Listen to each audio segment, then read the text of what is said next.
तुम लोग जा नहीं रहे, चले जाओ तो तुम चले जाओ यार, बीच में आज। हाँ इजाज़त है भाई, वो उसको रोक दिया पेशाब करते से हसन भाई।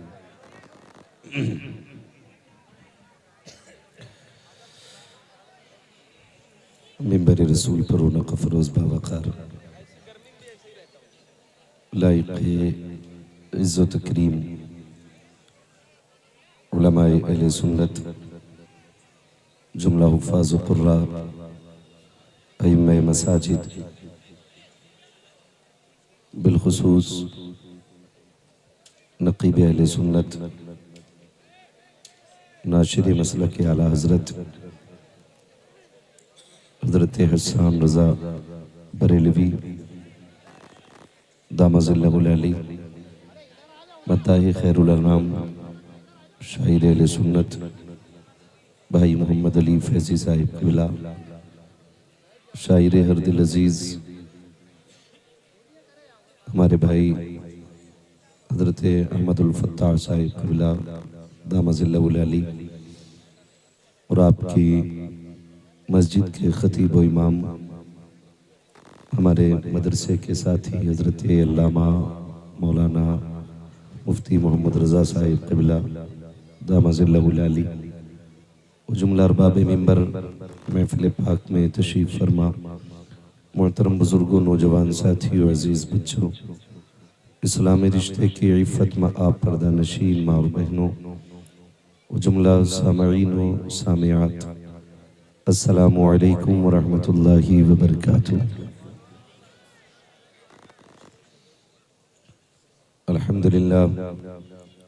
अल्हम्दुलिल्लाहि रब्बिल आलमीन वल आक़िबतु लिल मुत्तक़ीन वस्सलातु वस्सलामु अला रसूलिहिल करीम अम्मा बअद फ़अऊज़ु बिल्लाहि मिनश शैतानिर रजीम बिस्मिल्लाहिर रहमानिर रहीम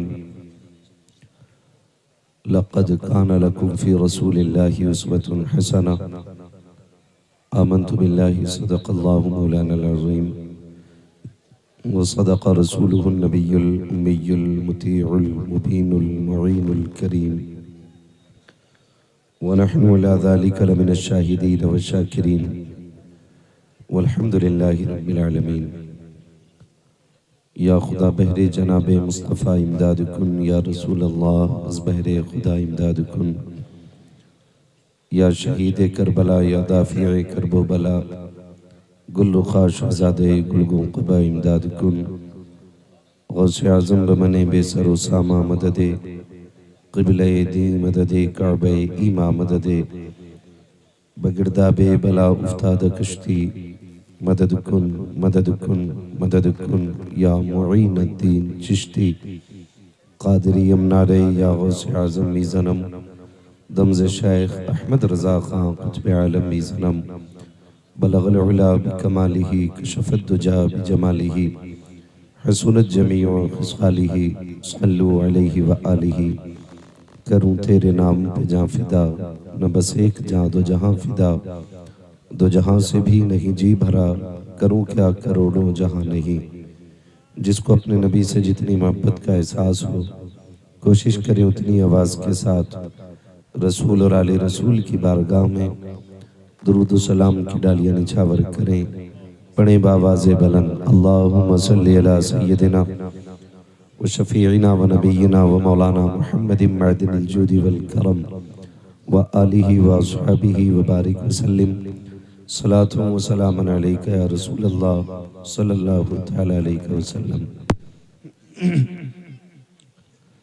मैं सबसे पहले मुबारकबाद पेश करता हूँ तमाम अरकान कमेटी बानियान जलसा और जुमला आशिकान मुस्तफ़ा को जिन्होंने इस महफिल को सजाने में दामे दिरमे कदमे सुखने जिस तरह से भी हिस्सा लिया। अल्लाह करीम सबकी कोशिशों काविशों और मेहनत को अपनी बारगाह में कबूल फरमाए और परवरदिगार आलम आज की इस महफिल को हम सबों के लिए ज़रिए निजात बनाए। शुरू से लेकर अब तक आपने खूबसूरत अंदाज में नात व मनक़बत के अशार भाई मोहम्मद अली फैज़ी और भाई अहमदुल फत्ताह साहिब से समाअत किए।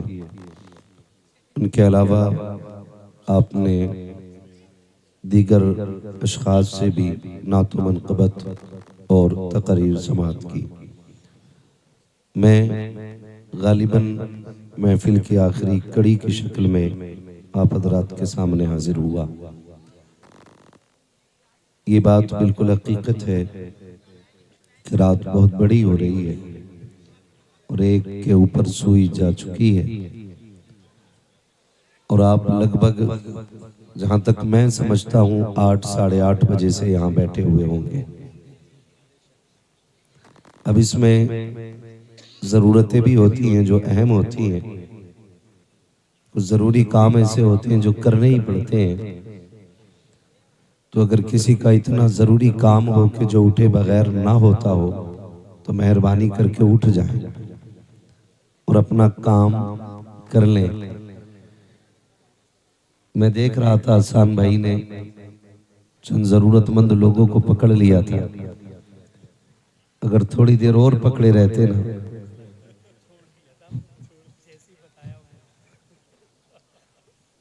तो माहौल खराब हो जाता। अल्लाह आप लोगों को सलामत रखे। मैं किसी से नहीं कहूंगा कि आप बैठें या चले जाएं। जो मेरी ड्यूटी है वो मुझे पूरी करनी है। इतनी रात को बैठने का मतलब, मैं ये भी आपसे नहीं पूछूंगा कितने लोग सुनने आए हैं और कितने सोने आए हैं, क्योंकि मैं जानता हूं जिन्हें सोना होता वो यहाँ आते ही नहीं। जो आए हैं वो सुनने ही के लिए बैठे हुए हैं। और अपना एक उसूल है, कभी ये नहीं कहते कि साहब महफिल कामयाब हो जाए, सुबह को तज़किरे हो जाएं। मैं कमेटी वालों को भी मशवरा दूंगा, कल ये जिक्र न करना कि महफिल कैसी रही।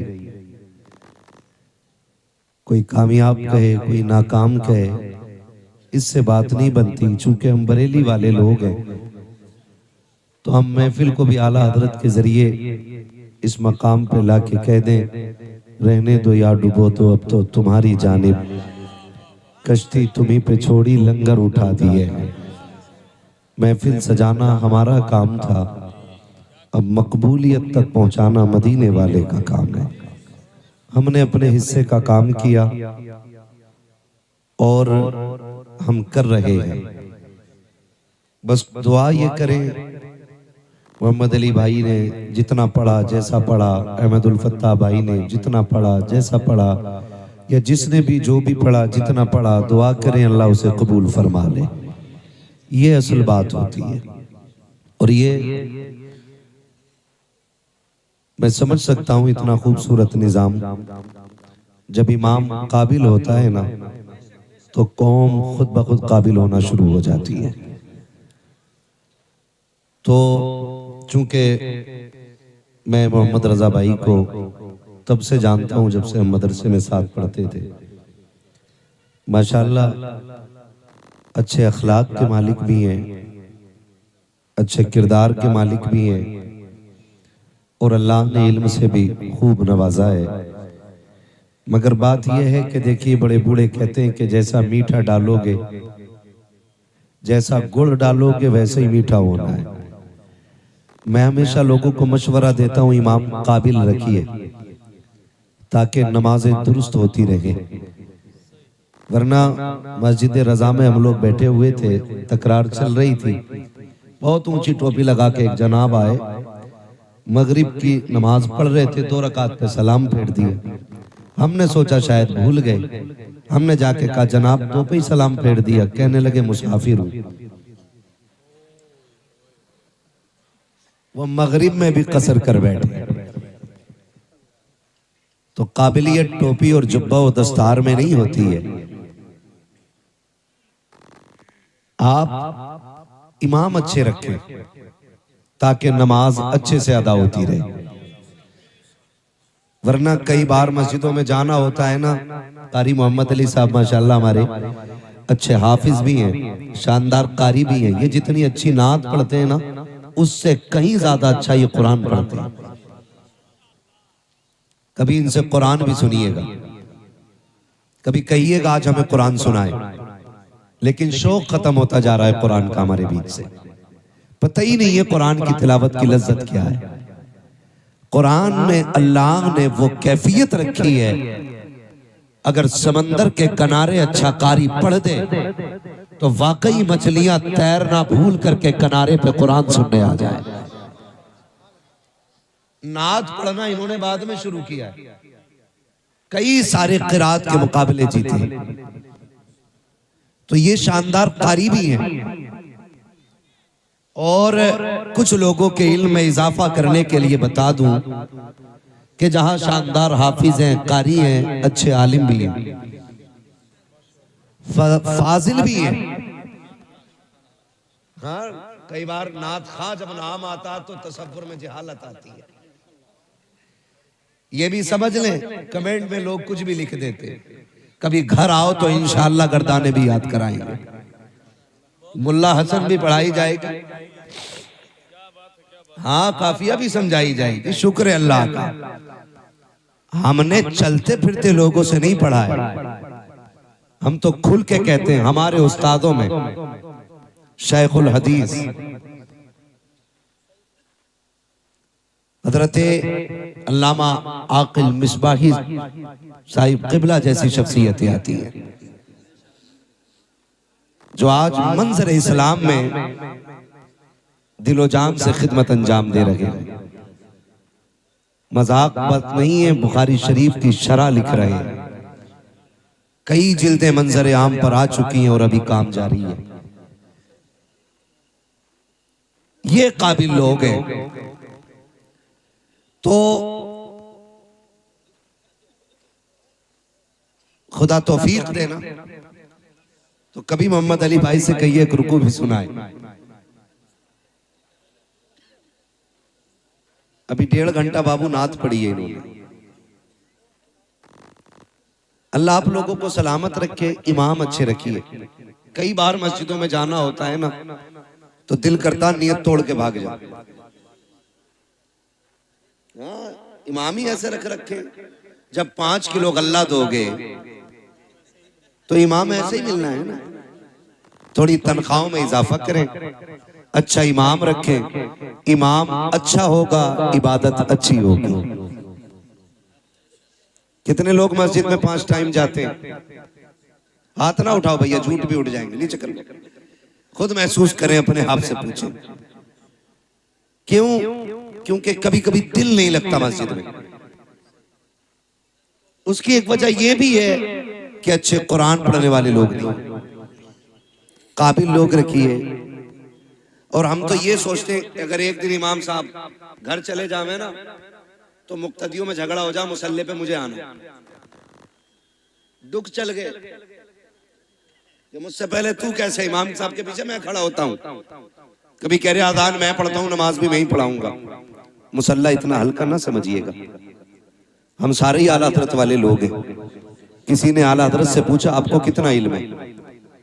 इल्म कितना है? आज तक तहकीक चल रही है, एक एक शेर की तशरीह हो रही है, लेकिन शेर की तशरीह मुकम्मल नहीं हो रही है। सैकड़ों साल बीत गए, लेकिन आला हज़रत अभी समझ में नहीं आ रहे। तो वो क्या कहते हैं? उन्होंने कहा कि बस इतना इल्म है कि मैं अपनी नमाज सही पढ़ लेता हूं। अब सोचिए कितने इल्म की जरूरत है नमाज के दुरुस्त होने के लिए। कितने इल्म की जरूरत है नमाज के दुरुस्त होने के लिए। आला हज़रत जैसा आलिम कह रहा है कि बस इतना इल्म है कि अब अपनी नमाज दुरुस्त कर लेता हूं। यहाँ तो एक आए टोपी ओढ़ के, दाढ़ी भी पूरी थी, उनसे कहा नमाज पढ़ा तो कह रहे होले वाली पढ़ा लेता मैं। जोर से वाली नहीं पढ़ा पाता, होले वाली, धीरे वाली। का धीरे वाली क्या तेज वाली क्यों नहीं? इसमें भूल जाता हूं। तो ये कंडीशंस हमारी हैं। ये जो हमारे जलसे होते हैं ना, इन जलसों का मकसद क्या है? इन जलसों का मकसद सिर्फ इतना होता है ताकि हम इन जलसों में आके ये सीखें कि हम दुनिया में आए क्यों आए, हमारे दुनिया में आने का मतलब क्या था। आए, इमारतें बनाई, बिल्डिंगें बनाई, प्लॉट खरीदे, चले गए। क्या ये मकसद था? क्या ये हद है? क्या इसीलिए हम आए हैं? नहीं।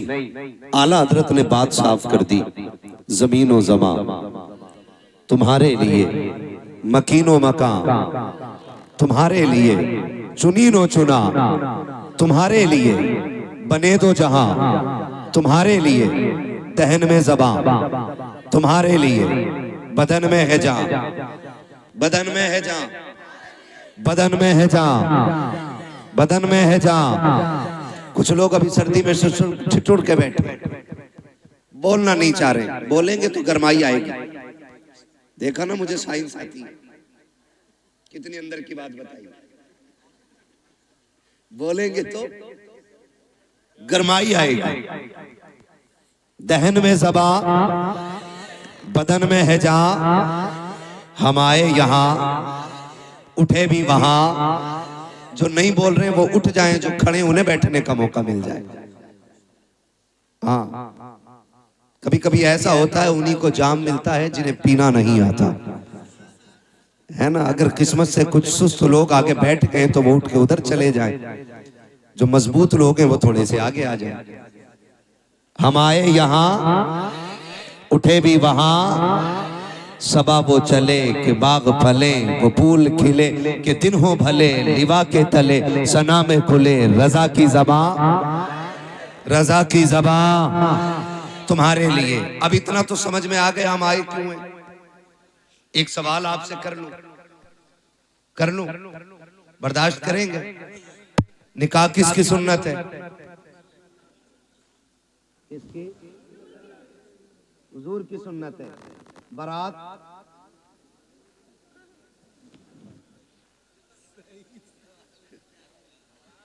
नहीं। और ये बेटी के घर जाके जो ठलुए रोटी तोड़ते हैं, ये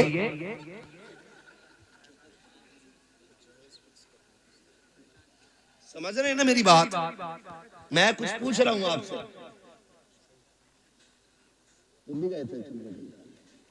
बचना है ना।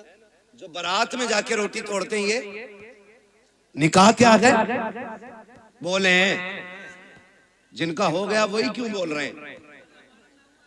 बोलो जरा, क्या है? किसकी? रसूलुल्लाह की।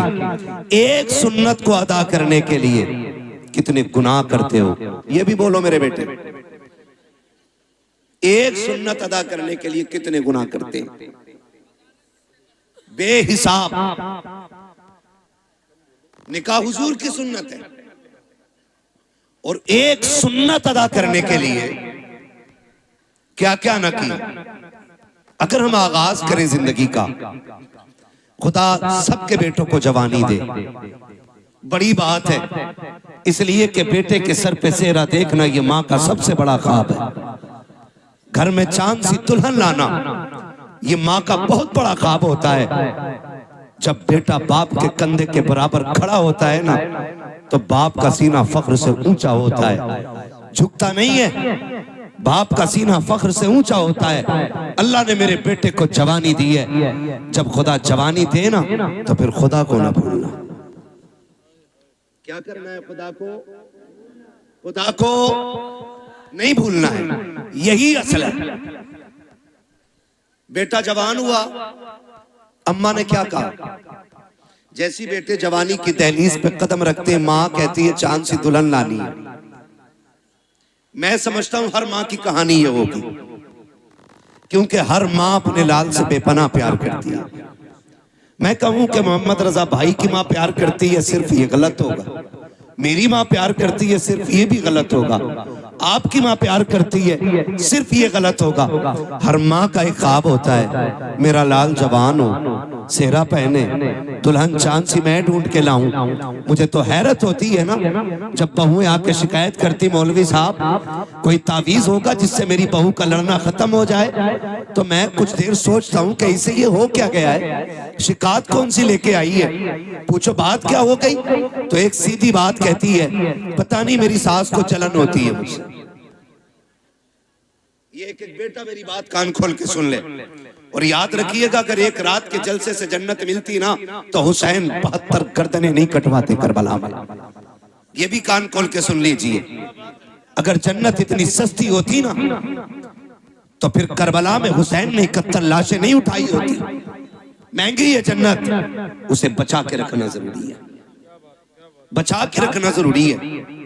जब आके ये शिकायत की जाती है ना कि मेरी सास मुझसे चलती है, मेरा एक सवाल हर बहू से है, तुझे पता है ये तुझे कितनी हसरतों से लाई है।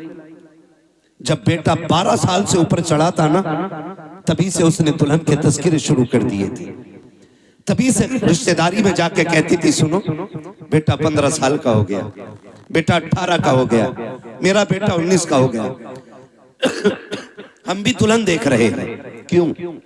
ताकि किसी अच्छी दुल्हन का पता मिल जाए, अच्छी दुल्हन का पता मिल जाए। मेरी बहन, मेरी बेटी, कान खोल के सुन, कोई माँ किसी बहू की दुश्मन नहीं होती है, किसी माँ को अपने बेटे की शरीक हयात से जलन नहीं होती है। आप अगर ये पूछें फिर ये झगड़े कैसे, एक सीधी सी बात है, याद रखिएगा ये सबक जाके बहन बेटी को पढ़ाना, कहना सुनो माँ हर बहू के अंदर एक अच्छी माँ देखना चाहती है।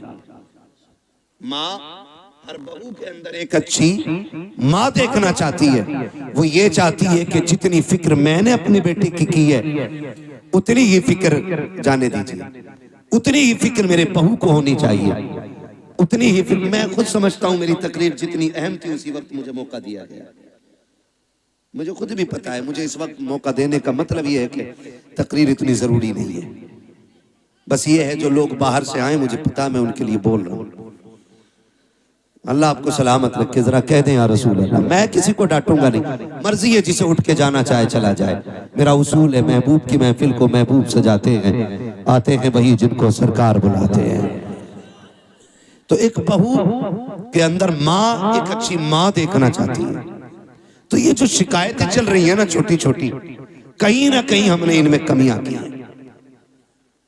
कहीं ना कहीं हमने इसमें गलत किया। जब हम आए हुजूर के लिए थे तो जिंदगी किसके लिए जी रहे? आज के हालात आप देखें, हमारी कंडीशन क्या है। हम सारे दुश्मनों के निशाने पे बैठे हुए हैं। आज सारी इस्लाम दुश्मन ताकतें मुत्तहिद हो गई और सबका एक ही मिशन है, मुसलमानों को मिटाया जाए, इस्लाम खत्म किया जाए। मैं कसम खा के कह सकता हूं सुबह कयामत तक न मुसलमान मिट सकता है और ना ही इस्लाम मिट सकता है। इसलिए कि इस इस्लाम की बुनियाद इस उम्मत को मेरे नबी ने बनाया है और इस दीन की हिफाजत मेरा खुदा कर रहा है। फानूस बन के जिसकी हिफाजत हवा करे, वो शम्मा क्या बुझे जिसे रोशन खुदा करे। तो ये दीन मिट नहीं सकता है, लेकिन आपको होशियार होने की जरूरत है, आपको होश में आने की जरूरत है, आपको होश के नाखून लेने की जरूरत है। कितनी तेजी के साथ बेटियां मुर्तद हो रही हैं। आपके बरेली सबसे आगे इस लिस्ट में है कि सबसे ज्यादा अगर दीन छोड़ा है तो आपके बरेली की बेटियों ने दीन छोड़ा है। मैं खुल के कह रहा हूं आपसे, क्या किया हमने उनके लिए, कितनी तहरीकें चलाई, कितनी तंजीमें बनाई, कितनी कमेटियां बेटियों की हिफाजत के लिए बनाई गई। मुझे बताया जाए, बस जितनी देर खबर आती है बेटी फलां की भाग गई, उतनी देर गुस्सा आता है, उतनी देर प्लानिंग होती है। अगला सूरज निकला फिर वही बेढंगी चाल। कौन बचाएगा इन बेटियों को आकर के? क्या फिर से उमर इब्न खत्ताब को आना है? क्या फिर से शेर खुदा को आना है? क्या फिर कोई सलाहुद्दीन आएगा? क्या फिर कोई मोहम्मद बिन कासिम आएगा? क्या फिर से किसी खालिद बिन वलीद को आना है? नहीं, जिनको आना था आ चुके। अब या तो तुझे खालिद बिन वलीद बनना है या मुझे खालिद बिन वलीद बनना है। ये बात कान खोल के सुन लीजिए। मुझे नारों की जरूरत नहीं, तुम्हारी वाह की जरूरत नहीं। मेरा उसूल है, मैं आईना को दिखाऊंगा दाग चेहरे के, जिसे खराब लगे सामने से हट जाए। हमें फैसले करने पड़ेंगे, हमें जजमेंट लेना पड़ेगा, यहाँ बैठ करके ये इत्तेफाक राय करना पड़ेगा कि बेटियों को बचाना कैसे। किसी की एक गई, एक के जाने से कोई फर्क नहीं पड़ता है। लाखों भी चली जाएं तो इस्लाम को फर्क नहीं पड़ता है, इसलिए कि इस्लाम शान वाला था, शान वाला है और शान वाला। तकलीफ कब होती है? जब वो किसी गैर के बिस्तर पे बैठ के कहती है मैं अब्दुर्रहमान की बेटी हूं, मेरा नाम फातिमा है, तब दिल धड़कना छोड़ देता है। तब जी में आता है ये नाम लेने से पहले इसकी जबान कट क्यों नहीं गई। हमें सोचना पड़ेगा हम कर क्या रहे हैं। आबादी कम है हमारी, तादाद कम है हमारी, मुझे बताओ पैसा कम है हमारे पास। हमारे पास जितना पैसा आया हमने या तो प्लॉट खरीदे या होटल बनाए या हमने बिजनेस आगे बढ़ाया, लेकिन कौम के फ्यूचर के बारे में किसी ने नहीं सोचा। मुखालफत नहीं करता मोहम्मद रजा भाई, हर बस्ती में कई कई मदरसे हैं, होने चाहिए, हर इलाके में खानका है, होनी चाहिए, लेकिन मुझे पता तो सही जिस इलाके में कई मदरसे हैं, खानकाहें हैं, मज़ारात हैं, उन इलाकों में इस्लाम की शहजादियों की तालीम हासिल करने के लिए एक अच्छा इदारा क्यों नहीं है, अच्छे स्कूल क्यों नहीं है। हम तो कहते हैं बेटियों को IAS बनाएंगे, बनाओ तुम्हारी मर्जी है, IPS बनाओ तुम्हारी मर्जी है, MBBS बनाओ तुम्हारी मर्जी है, लेकिन तालीम के नाम पे ये जो नंगा नाच हो रहा है इसे रोकना पड़ेगा, इसे रोकना पड़ेगा। ये रुकेगा कैसे? खुदा की कसम, जिस तरह तुमने मदरसों के लिए चंदे किए हैं, मज़ारों के लिए चंदे किए हैं, इसी तरह कौम की बेटियों के लिए स्कूलों के लिए चंदे करो और ऐसे स्कूल बनाओ जिसमें पढ़ने वाली भी बेटी हो, पढ़ाने वाली भी बेटी हो। ये कौन बनाएगा? ये कौन बनाएगा? क्या कोई आएगा? और नहीं, मैं सच कहता हूं, 3 चीजों से बेटियां हमारे हाथ से गई। नंबर 1 ऑनलाइन पढ़ाई, इसने बेटियां छीन ली। नंबर 2 ट्यूशन, इसने बेटी छीन ली। नंबर 3 शादियों के बढ़ते खर्चे, इन्होंने बेटियां छीन ली। और ये कितनी कसरत से हमारे बीच में, ये खुद फैसला करें हम लोग। जब तक ऑनलाइन पढ़ाई नहीं थी किसी को रजाई में छुप के मोबाइल चलाने की इजाजत नहीं थी। जब से ऑनलाइन तालीम आई बाप की मजबूरी बन गई, ऑनलाइन छोटे फोन पे नहीं हो सकती, बड़े फोनों पे।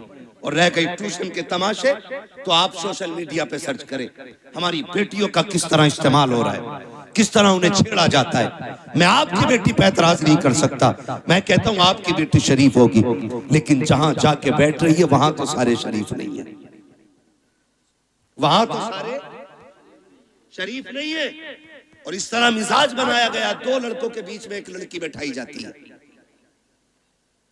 और अब्बा कह रहा शुक्र है बेटी IAS हो रही है, बेटी IPS हो रही है। मैंने पहले कहा मैं तालीम का मुखालिफ नहीं, तरीक़े तालीम का मुखालिफ हूं। जिस तरीके से बेटियां पढ़ाई जा रही हैं, हम अपनी कौम को एक स्कूल न दे सके, एक कॉलेज न दे सके जिसमें पढ़ने वाली भी बेटी होती, पढ़ाने वाली भी बेटी होती। आए दिन तमाशे होते रहते हैं। कोई कहता मौलाना कुछ करो, क्या करना है? फला स्कूल के बाहर बच्चियों का नकाब उतरवा दिया गया, फला स्कूल के बाहर दुपट्टे उतरवा दिए गए। मैंने कहा मौलवी अकेला क्या करेगा जब तक कौम जिम्मेदारी नहीं संभालेगी। एक मौलवी क्या क्या करेगा? जलसे भी संभाले, मदरसे भी संभाले, मस्जिदें भी संभाले, खानकाहें भी संभाले, महफिलें भी संभाले, इलाके भी संभाले, जिम्मेदारी स्कूलों की भी। मौलवियों के सर डालना चाहते हो, निकलो कमाई के चक्कर से, थोड़ा सा आगे बढ़ के ऐसे स्कूल बना दो ताकि किसी की जरूरत ना हो, कोई तेरी बेटी का नकाब उतार सके, कोई उसके सर से दुपट्टा उतार सके। उससे कह दो बेटी भी हमारी है, स्कूल भी हमारा है, तालीम जो भी होगी कनीज़े फातिमा ज़हरा बना के बेटी पढ़ाई जाए। इस तरह बेटियां पढ़ाओ, वरना वो दिन दूर नहीं है, तेरी मेरी बेटियां तेरे मेरे घर से निकल जाएंगी और रोने के सिवा कुछ नहीं होगा। और ये बेटियां जो हाथों से निकल गई, इसकी सबसे बड़ी वजह है बाप और भाइयों का नशेड़ी और शराबी होना।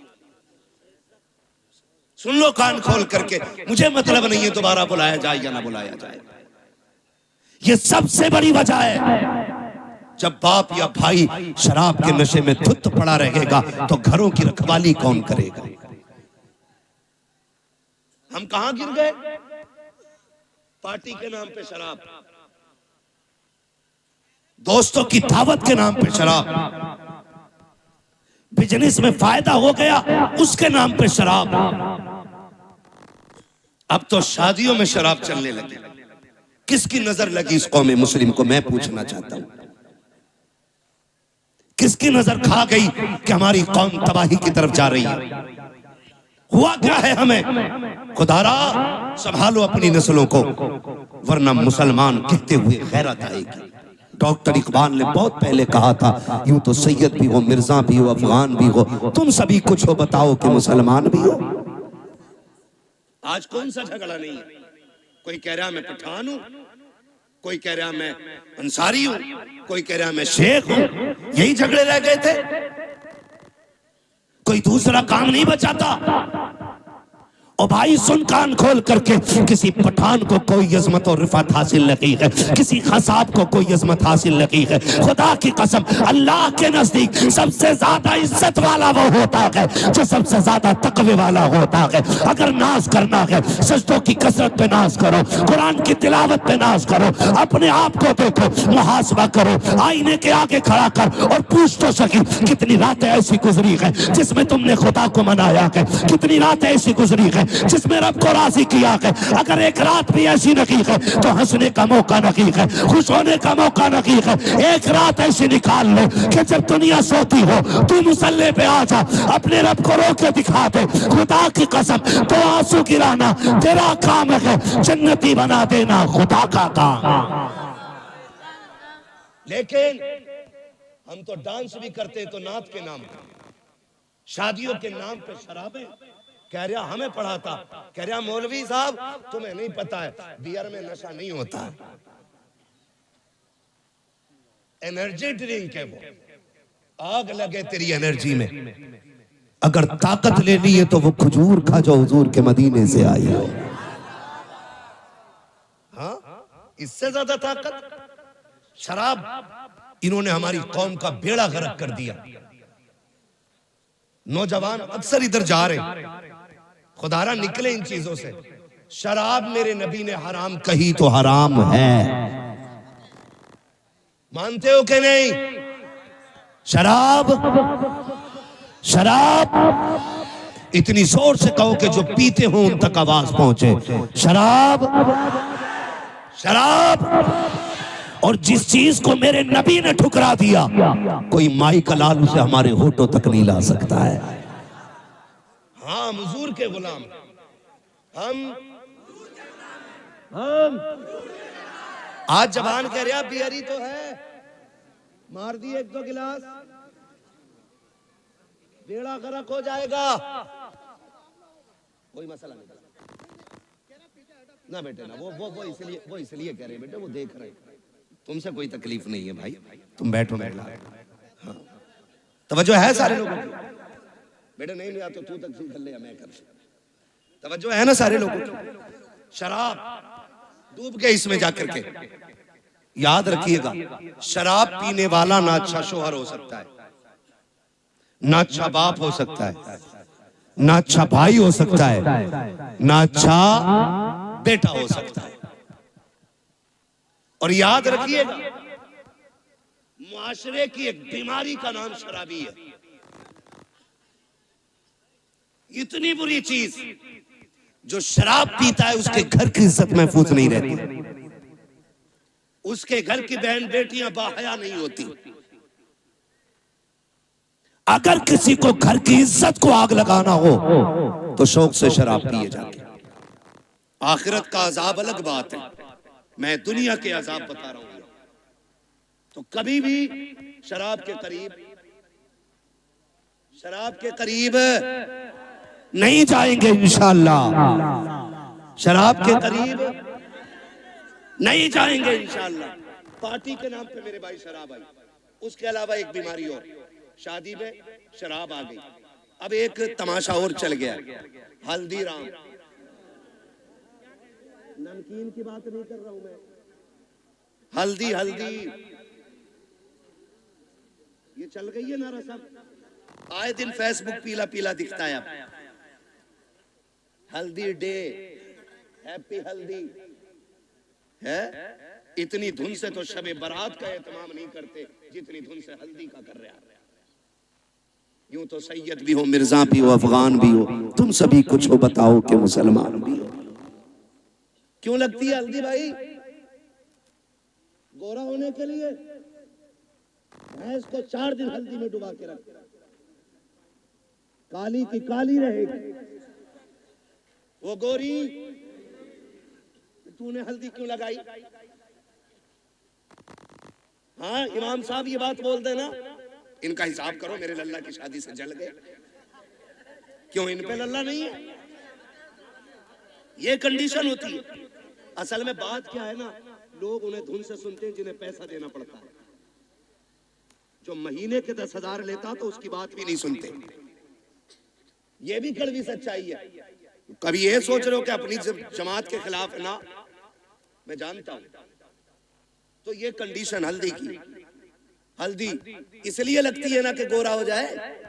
गारंटी है मेरी जात, जिसकी शादी हो ना उसे 4 दिन हल्दी ना लगा, 10 दिन एतकाफ की नियत करा के मस्जिद में बैठा दे,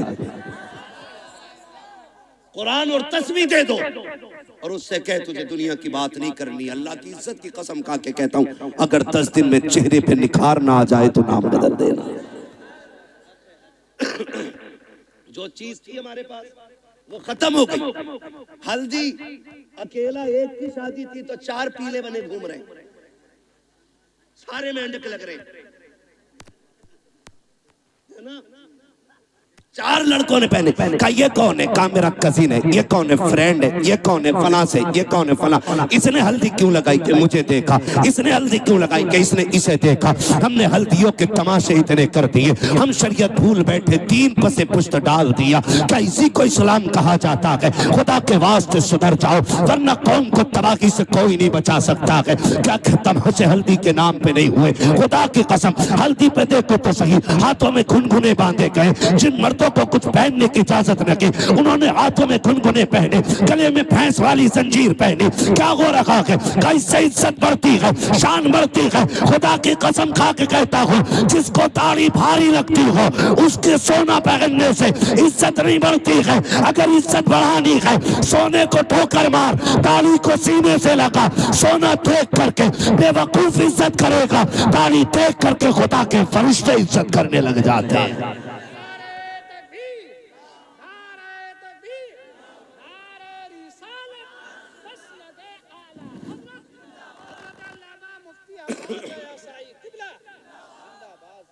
समझ रहे मेरी बात? हल्दी करोगे से बंद करो हल्दी सल्दी। जितनी तूने लगाई है इतने में 4 लोगों का खाना बन जाता। क्या तरीके हैं ये? इस्लाम ने 5 वक्त वुजू का तरीका दिया था। तुझे वो देखे मुंह नहीं निखारा जा रहा, हल्दी लगा के पीला हो रहा है। हल्दी लगा के, और कम लड़कियां नहीं, अब्बा दे रहा 15,000 ले ब्यूटी पार्लर चली जा। कहां? ब्यूटी पार्लर अब्बा भेज रहा है। अब्बा ये भुएं कटवाई जाती है। ये पूछो इन उलमा से, एक बाल तक उखेड़ना हराम है। एक बाल तक तमाशे हो गए, हद हो गई। जन्नत न तेरे बाप की है न मेरे बाप की है। जन्नत इतनी सस्ती होती ना तो ज़ैनब ने लाशों पे घोड़े देखते हुए दौड़ते घोड़े देखे, लेकिन सर से चादर नहीं सरकने दी। सगे भाई के बदन पे घोड़े दौड़े, सैयदा ज़ैनब ने पर्दा नहीं छोड़ा। देखो तो सही, अकबर की लाश सामने थी लेकिन पर्दा नहीं छूटा। बेटों की लाश पे घोड़े दौड़े, पर्दा नहीं छूटा। तेरी बेटी ने गैर के जाके आगे अपने कपड़े उतार दिए, दुपट्टा हटा दिया। का इतना सजा दे, एक रात की दुल्हन बन सको। मैं कहता हूँ मेरी बहन कान खोल के सुन ले, इस महकम से एक रात का हुस्न आता है। अल्लाह वाली बन जा, कयामत के दिन अल्लाह इतना हसीन बनाएगा कि हूरे तेरे हुस्न को देख के रश्क करती नजर आएगी। और नतीजे मैकअप कितने में होता है? अरे पैंट कितने में होता है ये बताओ, सीधी बात, कितने में हो जाता? 10,000, 5,000, 15,000 जैसी क्वालिटी चाहिए। अब तो सब में बन गई है ना। अच्छा उसूल क्या है? दूल्हा बनते हैं तो क्या रकात पढ़ते हैं? कितनी पढ़ते? पीछे वाले भी पढ़ते हैं कि ऐसे ही चले गए थे ससुराल? कितनी रकात? 2 रकात। और फिर तरीका यह है इस्लाम का, 2 रकात पढ़ के गया था, 2 रकात आके पढ़ता। तू भी पढ़ता, वो भी पढ़ती, लेकिन वो इसलिए नहीं पढ़ेगी कि वुजू करना पड़ेगा, और वुजू कर लिया तो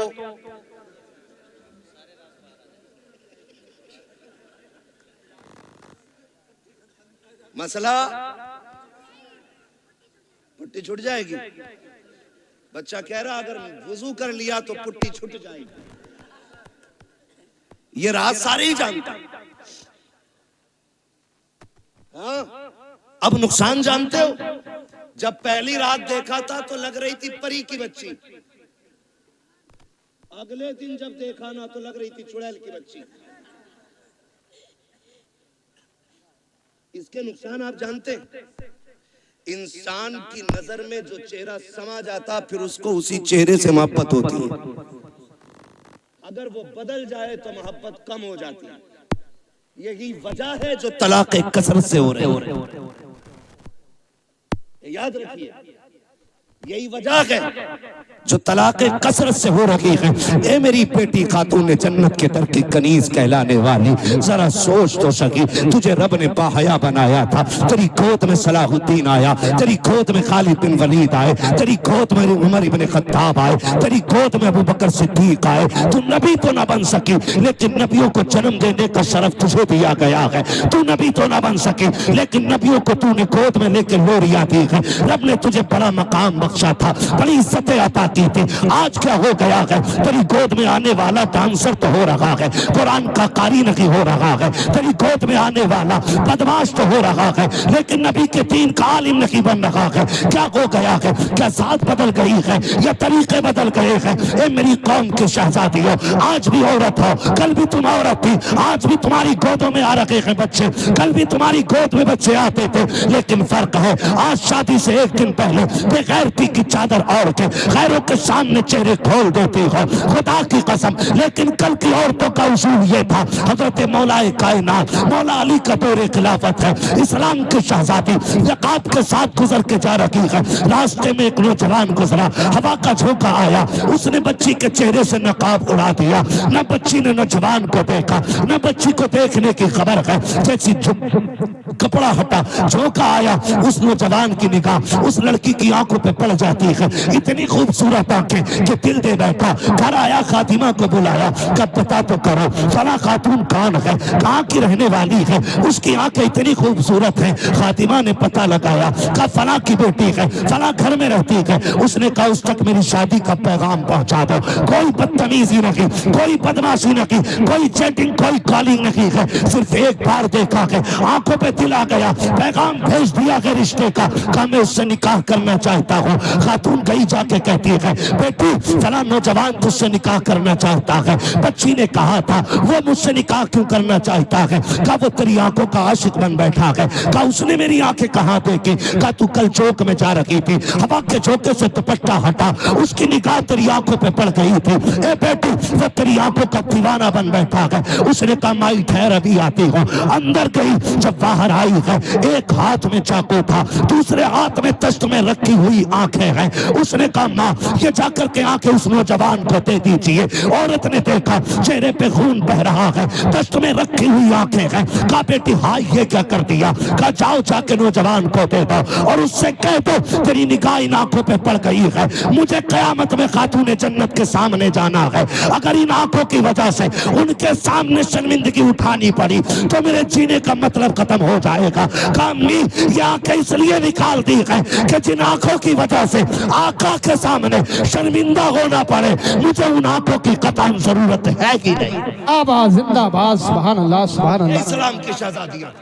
और आज आज जाकर के कपड़े उतार दिए, दुपट्टे हटा दिए। क्या उम्मीद रखते हो ऐसी औरतों की गोद में सलाहुद्दीन आएगा? क्या हो गया? तरीके बदल गए। जमीनो जमा तुम्हारे लिए, मकीनो मकान तुम्हारे लिए। हम मसलक आला हज़रत के नाम पे नारे टटके लगा लेते। कौन है मसलक आला हज़रत पे? बताओ कितने हो?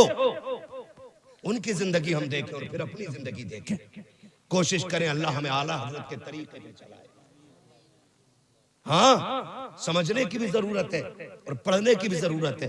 माफ कीजिएगा, कुछ लोग मिजाज बनाए बैठे हैं, जन्नत तो मिल ही रही है। इमाम गजाली जैसा सूफी जिसकी आज तहरीर पढ़ो तो लगता है दिल सीना चीर के बाहर आ जाएगा। मुकाशिफतुल कुलूब पढ़ने बैठ जाओ तो रोंगटा रोंगटा खड़ा होता है। जिसकी तहरीर में इतना असर है उसकी जात में कितना असर होगा। लेकिन जानते उन्होंने क्या कहा था? कहते एक फिक्र चैन से सोने नहीं देती। कौन सी फिक्र? कहा कि ये डर लगा रहता है पता नहीं ईमान पे मौत आएगी कि नहीं। है कोई जिम्मेदारी? है कोई गारंटी? इमाम गजाली जैसी शख्सियत कहती है कि डर लगता है पता नहीं ईमान पे मौत आएगी कि नहीं आएगी। कहते हैं काश कोई ये खुशखबरी दे दे कि जहन्नम में जिसे सबसे आखिर में निकाला जाएगा और निकाल के जन्नत में डाला जाएगा, गजाली वो तू होगा। कहते हैं खुदा की कसम हंसते हंसते जिंदगी गुजार देंगे। ना हम गजाली हैं, ना हम सूफी हैं, सही से पक्के मुसलमान भी हम नहीं हैं। और बेफिक्री इतनी कि डर कोई नहीं है। खुल के गुनाह चल रहे हैं, डट के चैलेंज के साथ। हुजूर निकाह तुम्हारी सुन्नत है, डांस जरूर करेंगे, डीजे जरूर बजाएंगे। बताओ, कौम का बेड़ा गर्क होने को है और मेरी कौम के बेगैरतों को डीजे बजाने से फुर्सत नहीं। मैं उन्हें गैरतमंद कहता ही नहीं जो बेटे के निकाह पे, भाई के निकाह पे, अपने निकाह पे डीजे बजाएं। गैरत क्यों नहीं आती है? निकाह करते वक्त तुझे हुजूर की याद क्यों नहीं आई? मुझे बताया जाए। और ये डीजे बुढ़िए बुढ़िए तुम्हारे यहाँ भी होती है। वो औरतें जिनके बाल सफेद हो जाते हैं, अगर ढोलक ना आवे ना 7 दिन पहले तो कह रही लगी ना रे अभी आओ अल्लाह का। गफूरन तू बुला, मजीदन तू मगा बजा। इसके पैर कब्र में लटक गए और इसे बिना ढोलक के मौज ही नहीं आ रही। 3 बजे खीले लेके लौट रही है ढोलक में से, और इससे ईशा की पढ़ने कहते तो कहते घुटने काम ना करते। मुसल्ले पे उठा नहीं जा रहा इससे, और नाली ऐसे कूदती चली जा रही है जैसे हिरन जा रहा है। ये कंडीशन है। जिन हाथों में जिस उम्र में तस्बीह होनी थी उनमें ढोलक है, फिर रोना किस बात का है? इसी वजह से बेटे शराबी बन गए। जब माएं नचनियां होंगी ना तो फिर बेटे सलाहुद्दीन नहीं बनने, फिर शराबी और जुआरी बेटे पैदा होंगे। इसलिए कि मां का ही कदम अच्छा नहीं था, मां का ही कदम अच्छा नहीं था। खुदारा रवैये बदलो, अपने रवैये, और ये ढोलक खत्म होगा इंशाअल्लाह। खत्म करेंगे इंशाअल्लाह, वादा कर रहे हैं इंशाअल्लाह। 7 दिन पहले ढोलक बजा। बातें बहुत सारी हो जाएंगी, वक्त मेरा मुकम्मल हो चला है। मैं आपसे चंद बातें कहना चाहता हूँ। थके तो नहीं हो ना अभी आप? मेरी बात समझ में आ रही है ना? मैं जानता हूँ आप 5 घंटे से लगातार साउंड की आवाज कानों से आपके टकरा रही है। आप थके न थके पर्दे थक गए होंगे, ये फितरत है। मगर आपसे मैं चंद बातें कहना चाहता हूँ। होता क्या है, क्या दिन पहले डीजे बज रहे आजकल?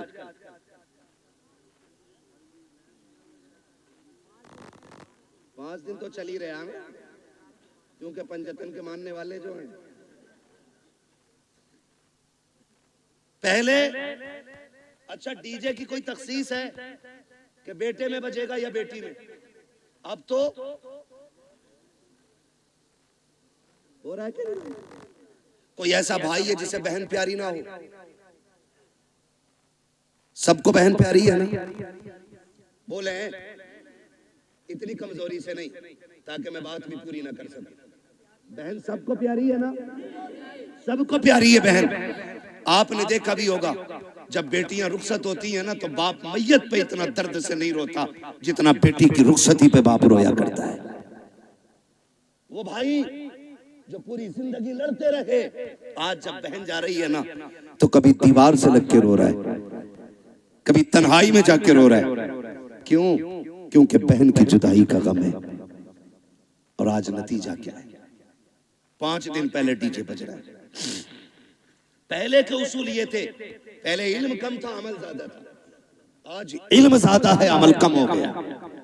पहले लोग जाहिल जरूर थे, लेकिन जब बेटियों की रुखसत की बारी आती थी बाप 3 दिन से खाना कम कर देता था, भाई की भूख भाग जाती थी, लोग मना के खिलाते थे, यार खाता क्यों नहीं है। बाप बेटी का चेहरा देख के रोया करता था, मेरे जिगर का टुकड़ा जाने वाला है, इसके बगैर घर में कैसा लगेगा। भाई चुप चुप के रोया करता था, बहन चली जाएगी कैसे ख्याल रहेगा घर में, इसके बगैर कैसे रुका जाएगा, ये ख्याल रुलाया करता था। बाप भाई 3 दिन पहले रोया करते थे। आज हैरत की बात यह है 3 दिन पहले डीजे बजना शुरू हो जाता है, ऐसा लगता है बहन को रुखसत नहीं कर रहा है, घर की भला टाल रहा है, आई हुई मुसीबत घर से निकाल रहा है। और तुम्हें खुदा का वास्ता, तुम क्या जानो जब बेटियां रुखसत होती हैं, जाओ किसी बाप से जाके पूछना तू बेटी की रुखसती पे इतना क्यों रोया है। इतना तो बेटे के जनाजे पे भी नहीं रोया था। तो बाप हाथ जोड़ के कहेगा मेरी बेटी 18 साल मेरे आंगन में रखी, 22 साल मेरे दरवाजे पे रखी। मौलाना इतना जानता हूँ मैं गरीब जरूर था लेकिन गलीज नहीं था, मैंने बेटी को चटनी से खिलाई लेकिन खैर के आगे हाथ फैलाने नहीं दिया, मैंने बेटी को सूखी रोटियां खिलाई लेकिन किसी के आगे रुसवा होने नहीं दिया। आज रोना इस बात पे आ रहा है बेटी पराए घर जा रही है, देखने में तो अमीर है, देखने में तो पैसे वाले हैं, एक ख्याल रुला रहा है खुदा जाने बेटी को आज के बाद इज्जत से टुकड़े मिलेंगे या गाली पहले मिलेगी रोटी बाद में मिलेगी। मौलाना ये फिक्र सता रही है आज के बाद मेरी बेटी को भूख पहले लगेगी आंसू पहले आएंगे, ये ख्याल रुला रहा है। ये कह के बाप की चीखें निकल जाती है। तुमसे हाथ छोड़ के गुजारिश करता हूँ बेटियों की रुखसती पर शैतान के तमाशे न लाना, बेटियों की रुखसती पर बाजे गाजे न बजाना। खुदा तौफीक दे तेरे पास वक्त है, मस्जिद में चले जाना, जब दुनिया सोती हो मुसल्ले बिछा के बहन की इज्जत की भीख मांग लेना, अल्लाह से उसकी इज्जत के टुकड़े मांगना, कहना मालिक हमारी बहन कल जाने वाली है, अब तक हमारे बीच में थी, या अल्लाह ये कल चली जाएगी, मेरे मालिक रूखी खिलाना ये मुर्गा खिलाना, इतना करम कर देना जिल्लत से बचा के इज्जत के लुकमे खिलाता रहे। तकबीर, नारे रिसालत, मसलके आला हजरत हजरत अल्लामा मुफ्ती हम्माद रजा साई किबला जिंदाबाद जिंदाबाद। तवज्जो है सारे लोगों को, बंद करेंगे इंशाअल्लाह, सारे वादा करो इंशाअल्लाह। ये तमाशे खत्म करो, बहन की जिंदगी की भीख मांग। हमने बड़े बड़े अमीर घर की बहू को तलाक होते देख ली, हमने देखा है पैसे वालों को हंसी नहीं आती है, हंसते दिल वाले लोग। हंसने के लिए पैसा शर्त नहीं, हंसने के लिए दिल शर्त है, और दिल वही जिंदा होता है जो नबी के तरीके पे होता है। हर दिल जिंदा, बोले हर दिल जिंदा नहीं होता है। खुदारा भीख मांग बेटी की जिंदगी की, कह रब से अल्लाह मेरी बहन को इज्जत देना, वरना जानते हो एक बात, कई बार ना हमारे गलत फैसले बेटियों की जिंदगी को तबाह कर देते हैं, लेकिन बेटियां खुदा इन बेटियों को सलामत रखे। महबूब के सदके में बड़ी दौलत मिल गई, जितना भी सितम हो जाए कभी ससुराल के ताने बाप को आके नहीं बताती, और हम इसी खुशफहमी में रहते हैं हमारी बहन तो अच्छी रह रही है, हमारी बेटी तो सुख में रह रही है ना। उसके दिल में झांक के देख कितने जख्म बने हुए हैं। रिश्ते किया करो ना तो पैसे वाला देख के नहीं, दीन वाला देख के रिश्ते किया करो। कैसा दीन वाला? बहन की रुखसती थी 3 दिन बाद और तमाशे चलते रहे, भाई नाचता रहा, बाप कहता रहा यार लड़के ही तो हैं, इनके भी तो दिल हैं। 3 दिन तक तमाशे होते रहे, लेकिन जब रुखसती की बारी आई ना, जहेज सजाया गया, चंद बुढ़ियां जो ढोलक में सबसे आगे थी आगे बढ़ी, उन्होंने कहा पगलियो बेड भी लगा दिया, प्लेटें भी लगा दी, कुरान किधर है? आज कुरान याद आ रहा है। कहा क्यों? कहा अलमारी पे सबसे ऊपर कुरान रखा जाए। जब उस दिन कुरान को सबसे ऊपर रखा जाता है, कुरान चीख के कहता जालिमो, जब 3 दिन से गाने बज रहे थे तब तुम्हें मेरी याद नहीं आई थी? आज जहेज के लिए रह गया था मैं, सिर्फ सजावट के लिए बचा था मैं। क्या तुम्हें मेरा ख्याल उस वक्त नहीं आया जब 3 बजे तक तुम बेटी की रुखसती पे गाने बजाते रहे? है कोई जवाब कुरान के इन सवालों का? है कोई जवाब? कोई जवाब नहीं होगा। और याद रखो, जब कुरान शफाअत कराने का हक रखता है ना, तो शिकायत करने का भी हक रखता है। ये याद रखना मेरी बात। शायद इतनी कड़वी तुम्हें कोई कह के ना जाए, किसी के मुरीद टूट जाएंगे, किसी के खलीफा छूट जाएंगे, मुझे कोई फर्क नहीं पड़ता। मेरी ड्यूटी अल्लाह ने यही लगाई है। कुरान अगर शफाअत करने का हक रखता है तो कुरान शिकायत करने का भी हक रखता है। तुमने सिर्फ जहेज के लिए कुरान रखा, फिर जब बेटी रुखसत होने लगी कौन सा तमाशा ना हुआ है? पहली बात तो जब बारात आई तो दूल्हा की गाड़ी वहां तो रुकती नहीं जहां बैठना है। कहां? ससुराल के दरवाजे पे। क्यों? वहां वेलकम होना, आग लगे तेरे वेलकम में। वेलकम होना, वेलकम वेलकम नहीं, ये वेलकम है। हाँ, वेलकम होना है। और वेलकम के लिए किधर गाड़ी गई? किधर जाती है? किसके? मुखिया के, प्रधान के, ससुराल के? किसके गेट पे? ससुराल के गेट पे। खुद बताइएगा। ससुराल के गेट पे गया था। इस्तकबाल किसे करना चाहिए था? मर्दों को करना चाहिए था। किसको करना चाहिए था? मर्दों को करना चाहिए था। भाई होते, चचा होते, बाप होते, ताऊ होते, चचा साहब भाई होते, किसको करना था? लेकिन करता कौन है? ये किसकी घर की है? या तो तेरे घर की है या मेरे घर की है। ये बेगैरती किसके घर में है? या तो तुम्हारे घर में है या मेरे घर में है। कोई भाई पसंद करेगा कि उसकी बहन पे कोई गलत निगाह डाले? करेगा कोई? कर सकते हैं तो हाँ बोले, नहीं कर सकते तो ना बोले। नहीं करेगा ना तो फिर टांग क्यों नहीं तोड़ते उस दूल्हा की जो बेगैरती के साथ इस्तकबाल कराने आते हैं? उससे कह दो ये बेगैरतों की चौखट नहीं, ये गैरत वालों की चौखट है। करोगे इंशाअल्लाह ऐसा? बंद करोगे वेलकम? नुकसानात जानते? जाओ देख लेना। जब वेलकम होता है ना तो जितनी लड़कियां आती हैं किसी के सर पे सलीके से दुपट्टा नहीं होता, इसलिए कि जितनी इस्तकबाल करने आएगी एक भी गैरत आजादी नहीं हो सकती। गैरत वाली बच्चियां तो घर से निकलती नहीं। ये जितनी आती है बेगैरत आती है। ये याद रखिएगा मेरी बात। जितनी आती है बेगैरत आती है।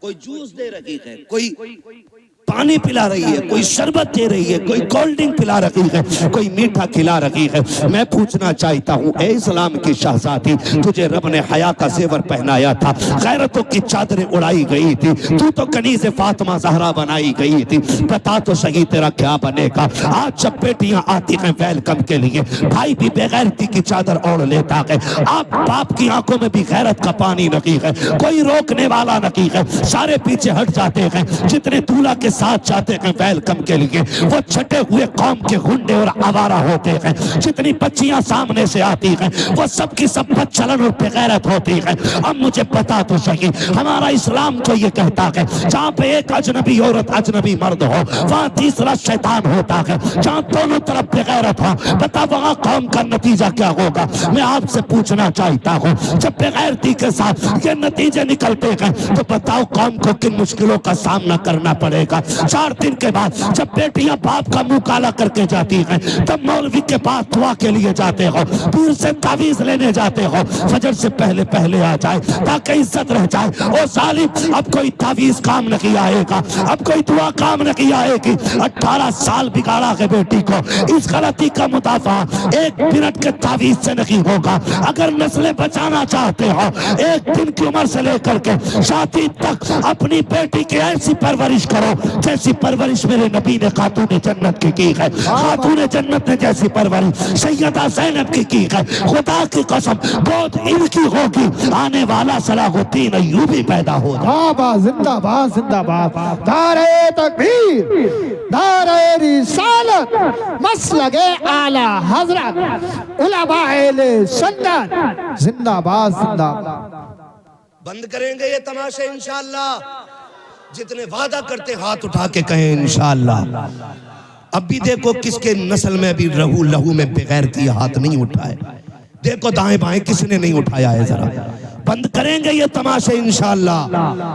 आज मैं दूसरी बार आया हूं, एक बार पहले भी आया था तो बारिश हो गई थी रब के करम से। आज आया हूं, आज 1 घंटे से ऊपर बात हो गई है। क्या नाम है अपनी इस बस्ती का? सैदपुर चुन्नी लाल। कितने लोग इस गांव के अंदर हाथ उठा के बता दें। जियो सलामत रहो माशाअल्लाह। लग रहा पूरा गांव हुजूर की महफिल में आ गया है ना? अल्लाह सलामत रखे। ठीक है जी, जितने इस गांव के लोग हैं वो हाथ उठाएं, जरा हाथ उठा लें। क्या भाई बेटे फरमाइशें कई सारी है मेरे लाल, और भी लोगों की फरमाइश है। देखो जलसा मैं जानता हूं मुझे नंबर बहुत देर में मिला है, लेकिन मैं चाहता हूं अगर देखो अगर काम ना हुआ तो फिर ये आपका 2-2.5 लाख खर्च करने से कोई नतीजा नहीं है। ये सुन लीजिएगा। हाथ उठाएं जो इस बस्ती के लोग हैं, उठाए जरा।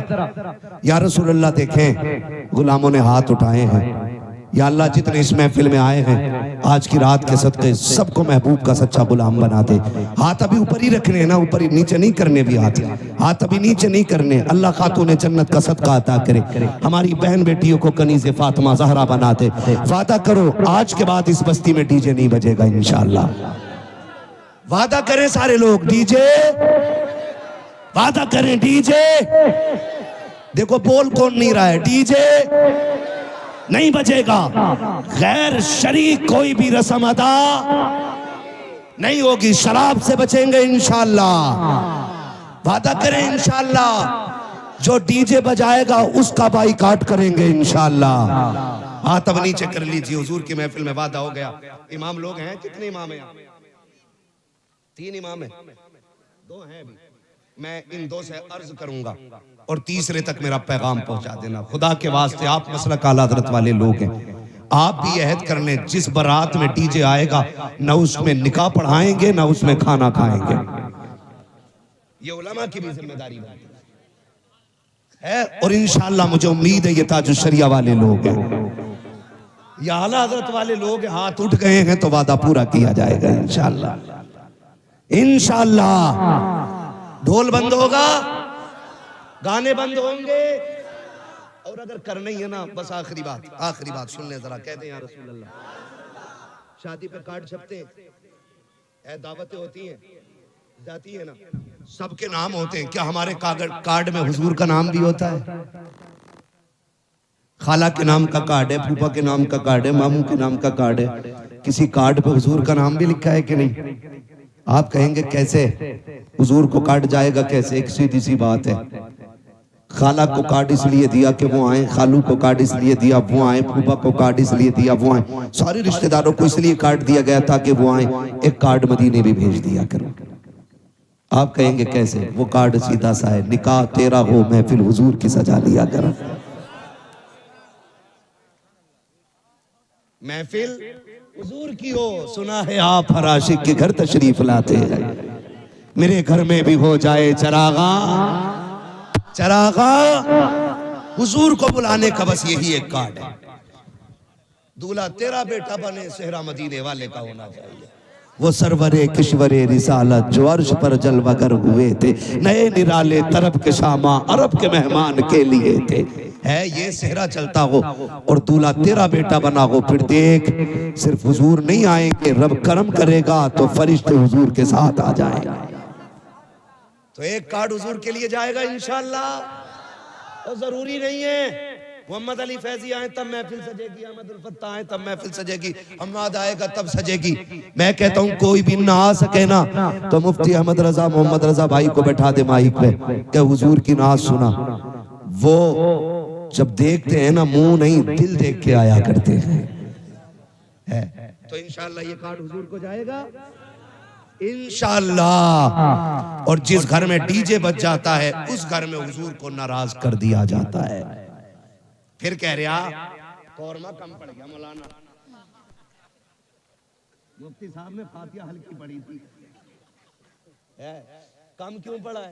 पहली बात तो डीजे बजाया, हुजूर नाराज, हुजूर नाराज, खुदा की रहमतें नाराज, यही है ना।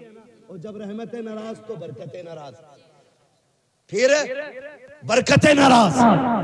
और एक काम और किया, उल्लू बन गए सारे गधे, खड़े होकर खाना चले स्टैंडिंग में, आधा खा रहा आधा फेंक रहा। ये कंडीशन बना रखी है, डोंगे के डोंगे रखे और कह रहा इसे बदल के ले आओ। ये वो लोग हैं जो अपनी बीवी के छींचड़े फेंकने पे भी नाराज हो जाते हैं। क्या तुझे पता 240 को मिल गया, थोड़ा सा मसाला है, 280 हो गया, इधर महंगाई ज्यादा है तो बारात में जरूर जाना चाहिए। समझ रहे मेरी बात? तो ये वो लोग होते हैं जो बीवी को छींचड़े फेंकने पे भी गुस्सा हो जाते हैं और कहते हैं शाम को सब्जी ना बनाइए, वो कहती खत्म हो गई, कह रहा कुकर पोंछ के काम चला लेंगे। ये अपने घर की कंडीशन। और जब किसी बेटी वाले के घर जाते हैं तो डोंगा बोटी, और शर्म कर, तेरी नजर में एक बोटी है लेकिन इसमें किसी गरीब की 18 साल की कमाई लगी है, किसी बाप की जवानी लग गई इस खाने को तैयार करने में। बोटी फेंकने से पहले सोच इसने कितने सूरज सर से उतारे होंगे तब जाके बेटी के खाने का इंतजाम किया है, इसने कितने चौकों में जाके धक्के खाए होंगे, कितने लोगों ने गालियां दी होंगी, फिर मजदूरी दी होगी, तब जाके ये खाना बना है। तुझे गैरत आनी चाहिए, एक एक बोटी का एहतराम किया कर, एक एक लुकमे की इज्जत किया कर। तुम्हें खुदा का वास्ता जब किसी बेटी के यहाँ जाया करो, आधी रोटी घर खा के जाया करो, आधी रोटी बेटी के बाप को खुश करने के लिए वहां खा लिया करो। अगर तेरे हिस्से की बची रोटी से किसी गरीब की इज्जत रह जाएगी, खुदा की कसम काबे वाला भी राजी हो जाएगा, मदीने वाला भी राजी। जिंदाबाद जिंदाबाद। इसलिए मेरे भाई खाना फेंकना नहीं। महबूब अलैहिस्सलाम ने इरशाद फरमाया रिस्क की इज्जत करना, अगर ये रूठा तो दोबारा मैसर नहीं, तो आप खाना सुन्नत के मुताबिक खिलाएं। बड़ा अच्छा तरीका लगता है, ये टेबल होते हैं, टेबल इनकी टांगें तोड़ के नीचे बिछा दो, तोड़ मींस फोल्ड कर नीचे डाल दो। एक पूरे गांव की तरफ से दस्तरखान लाओ सुर्ख रंग का, सब पे बिछा दो। कोई कितना भी अकड़ा हुआ क्या रोटी बाद में खाएगा, हुजूर की सुन्नत पहले अदा करेगा। बैठाओ, गारंटी है मेरी, जहां 25 क्विंटल में भला नहीं होता वहां 12 क्विंटल में भला हो जाएगा। अल्लाह ने हुजूर की सुन्नत में बरकतें रखी है। करेंगे इंशाअल्लाह ये चीजें। मैंने बहुत ज्यादा बातें नहीं करी आपसे, सिर्फ आज की महफिल में इतना कहा है कि शादी में होने वाली खुराफातें बंद करें, निकाह इतना आसान कर दो कि बेटियां मुर्तद ना हो, डिमांड खत्म कर दो, 10 लाख 15 लाख 20 लाख बंद करो। ठीक है, जो बेटी को अपनी खुशी से दे ले लो, जो ना दे प्रेशर नहीं करना है। और जन्नत में जाना चाहते हो, पता लग जाएगी ढोलक में गई थी उससे निकाह करियो ही मत। और आपको एक मशवरा अपनी तरफ से दे जाऊं, करोगे उस पर भी अमल इंशाअल्लाह कर लो, काम बन जाएगा। बड़ी बात कहने लगा, बताऊं कैसे? डिमांड होती है, इधर भी होती है। बारात से एक दिन पहले लिस्ट आ जाती है, चेक कर लो बेड कितना फिट है, अलमारी कितनी बड़ी है, फ्रिज कितने लीटर का है, गाड़ी कौन सी है, सारा आ जाता है। बेटी वाला एक बेटी देने के लिए जान दांव पे लगा देता है, सिर्फ इसलिए कि बेटी सुख में रहे। जहेज मांगने वाले ये जो कुत्ते होते हैं ना भिखारी, जहेज इनका हक नहीं है, जहेज इनका हक फिर भी मांग रहे। मेहर तो बेटी का हक है। बेटी के बापों से गुजारिश है, जितने का जहेज बैठे ना उससे 1.5 गुना मेहर रख। क्या अगर तेरे बेटे की शादी में 12 लाख मेरा लगा है तो बेटी का मेहर 15 लाख रहेगा। मांग जो मांगेगा दिया जाएगा, लेकिन मेहर बेटी की मर्जी से रहेगा। और ये जो कहते हैं ऐसे निकलना यार, ऐसे निकलना जितनी हो जाते हैं लंडा करिए फटीचर औकात तभी याद नहीं आई जब बेटी के पास बाप के पास लिस्ट आई है, जो तेरा हक भी नहीं था। शरीयत ने हक दिया है बेटी को, वो अपना में अगर 15 लाख रखे उसकी मर्जी, 20 लाख रखे उसकी मर्जी है, कोई जबरदस्ती नहीं कर सकता उसके साथ। जाओ ये काम शुरू कर दो, जितने का मेहर हो, जितने की बारात हो उतने का मेहर रख दो। खुदा की कसम ये कुत्ते भीख मांगना भूल जाएंगे। अगर ये कोई कहने नहीं मेहर तो फातिमी रखना है, तो क्या फिर जहेज भी फातिमी रहे। हाँ, पहले ही लड़के वाले ना कि ये औकात है हमारी, तो तुम भी साइकिल थमा दिया करो हाथ में। जब मेहर 10,786 लायक है तो साइकिल चलाने की औकात है ये ले। इतने हराम खोर हो गए कुछ कि पूरे घर का नाप लड़की वालों से दिलवाते कि बेड अलमारी फर्नीचर यहीं बनवा दो हमारा। ऐसे लोगों से न बेटी लेनी चाहिए न बेटी देनी चाहिए। लेकिन चोंचले लड़की वालों के भी कम नहीं है। 3 दिल आला लटका लिया गले में बुद्धा के लड़के ने, तो पीछे लग गया कलोंडिया करूंगा इसके साथ, जबकि हाई स्कूल में फेल है, किसी काम का नहीं था तो मेडिकल पे बैठ गया। बुखार का टाइम निकल गया, बुरा ना मानिएगा, बुखार का टाइम निकला, इसे इंजेक्शन लगाए, कैयक टेढ़े कर दिए। सारे डॉक्टर खराब नहीं होते। आप किसी को ना देखें, मैं आपकी तरफ देखने लगूं, हिसाब नहीं दे पाओगे। अभी खड़ा करके बिस्मिल्लाह सुन लो तो अभी दुआए कुनूत 90% को याद नहीं होगी। लेकिन बात समझने की कोशिश करें। क्यों किसी की दौलत देख के बेटी झोंक देते हो?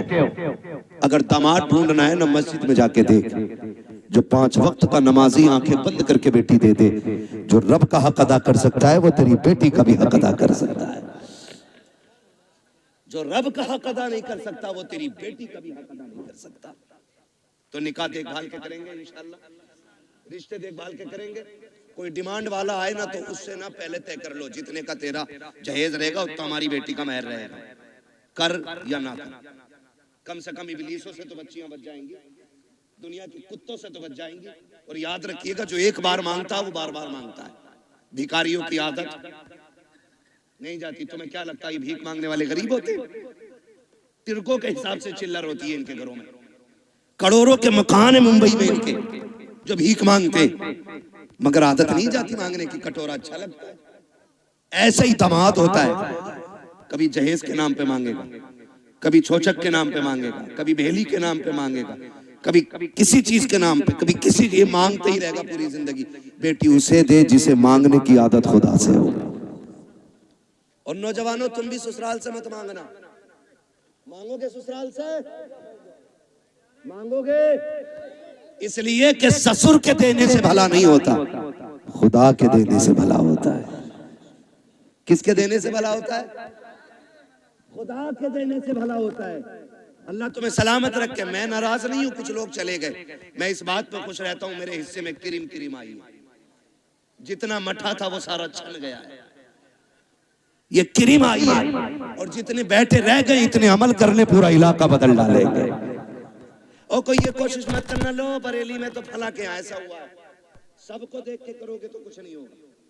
तुम अमल शुरू कर दो, तुम्हें देख के जमाना बदलने लग जाएगा। ऐसे बनो कि जमाने के साथ नहीं, ऐसे बनो जमाना तुम्हारे साथ चलने लगे। करेंगे इंशाल्लाह। मांगने वाले को बेटी मत दो। और अगर मैं कहता हूं कोई बेटी रह भी गई तो सब्र कर। किसी ने दौलत की वजह से नहीं अपनाया, किसी ने हुस्न की वजह से नहीं अपनाया, रह गई बाप के दरवाजे पे, चल सब्र से जिंदगी गुजार ले। मौत तुझे भी आनी है, मौत अमीरों को भी आनी है। फर्क इतना है जो झुटला के चले गए, ठुकरा के चले गए पैसों की वजह से, अल्लाह इनकी कब्र में कोड़े चलाएगा। और जब तू कब्र में पहुंचेगी अल्लाह तेरी कब्र को जन्नत की क्यारी बना डालेगा।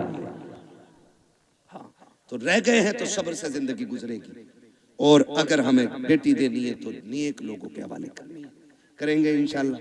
मैंने सारी बातें आपसे कह डाली है। शराब से बचेंगे इंशाल्लाह, जुए के करीब तो नहीं जाएंगे इंशाल्लाह। ये मेरे क्लासमेट दोस्त हैं, मैं इनसे पूछ लूंगा कभी भी फोन करके, जुआ तो नहीं चल रहा। अगर इन्होंने बता दिया चल रहा तो किसी मौलवी को जलसे में नहीं आने देंगे। बदलो यार, ये जो 3 लाख लगाए गए, ये जो 4 लाख आपने जलसे में लगाए, इसका कुछ हल होना चाहिए, कोई ना कोई रिजल्ट आना चाहिए, कम से कम इतनी तब्दीली हो जाए आज के बाद किसी शादी में गाना नहीं बजना चाहिए।